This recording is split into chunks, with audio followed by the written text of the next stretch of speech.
ലോകം ഇന്ന് അശാന്തിയിലാണ്.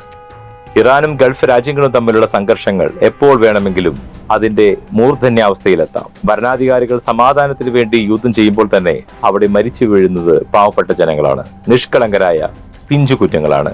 നേതാക്കൾക്ക് യുദ്ധം ഒരു തന്ത്രമാണെങ്കിൽ സാധാരണക്കാരന് അതൊരു തീരാ നഷ്ടമാണ്. റേഷൻ കടയിൽ അരി വാങ്ങാൻ നിൽക്കുന്നവന് എന്ത് യുദ്ധം?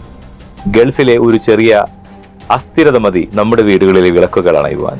യുദ്ധം ഒരു പ്രശ്നത്തിന് പരിഹാരമില്ല. യുദ്ധം ചെയ്ത് പ്രശ്നപരിഹാരം നേടിയ ചരിത്രവുമില്ല. മേശയ്ക്ക് ചുറ്റുമിരുന്ന് സംസാരിച്ച് തീർക്കാവുന്ന പ്രശ്നങ്ങൾ മാത്രമേ ഇന്ന് ലോകത്തുള്ളൂ. ഓരോ യുദ്ധത്തിന്റെ പിന്നിലുള്ള കഴുകൻ കണ്ണുകളാണ് മനുഷ്യരാശിക്ക് ഏറ്റവും വലിയ വിനാശമായി തീരുന്നത്, ലക്ഷക്കണക്കിന് ജീവനുകൾ ബലി നൽകുന്നത്.